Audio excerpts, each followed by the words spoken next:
से हो जाता है। भगवान ने अपनी इकन्नी उंगली के अर्थात छोटी उंगली के नख पर उस 7 कोस लंबे चौड़े, उस समय तो बताए ना हम 80 फीट के थे और 16 मील के थे, तो गिरिराज जी महाराज को अपनी इकन्नी उंगली पर भगवान ने धारण कर लिया। बोले छोटी उंगली को सबसे महत्व इसलिए भगवान ने दिया। अंगूठे से पूछा तो अंगूठे ने क्या कहा? बोले महाराज अभिमान में आकर के कहा कि मैं पुरुष हूँ और शक्ति मुझ में ही होगी, ये तो बाकी सब नारियां हैं तो मुझ में ही शक्ति होगी, मुझ में आप गिरिराज धारण करना। भगवान ने कहा इसके अंदर भी अभिमान है, अहंकार है, इसे भी हटा दिया।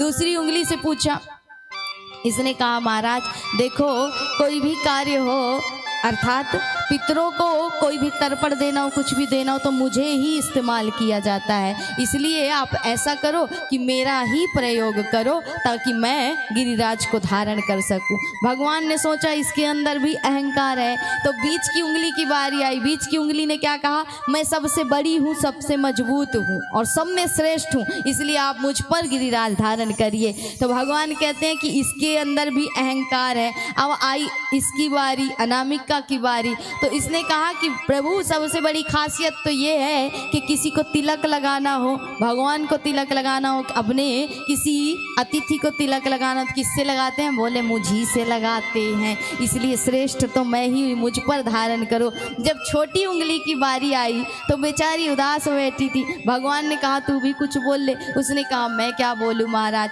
मैं तो सबसे निकृष्ट और सबसे छोटी, सबसे कमजोर, मेरी क्या योग्यता, क्या सामर्थ्यता। भगवान ने कहा अब तुझ पर ही हम गिरिराज उठाएंगे, क्योंकि जिसमें अहंकार नहीं वही तो भगवान का अपना, बाकी अहंकारियों को भगवान कहाँ पूछते हैं। इंद्र का भी अभिमान ही तो दूर करने के लिए भगवान ने गिरिराज की लीला की, नहीं तो भगवान को गिरिराज स्वरूप धारण करने की क्या जरूरत। भगवान तो वैसे भी अनंत स्वरूप धारी हैं।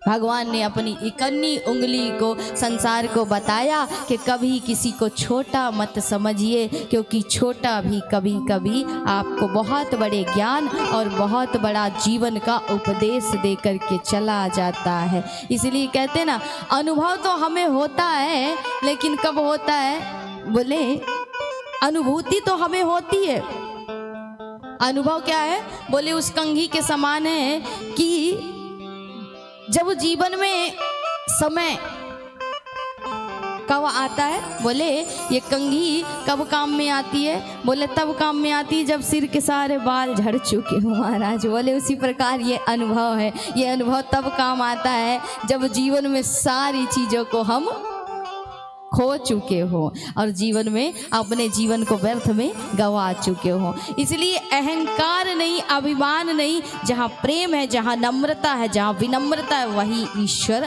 निवास करता है। भगवान ने ये सिद्ध कर दिया और इकन्नी उंगली के नख पर 7 कोस लंबे चौड़े उस गिरिराज को 7 रात्रि 7 दिन पर्यंत ईश्वर ने धारण किया।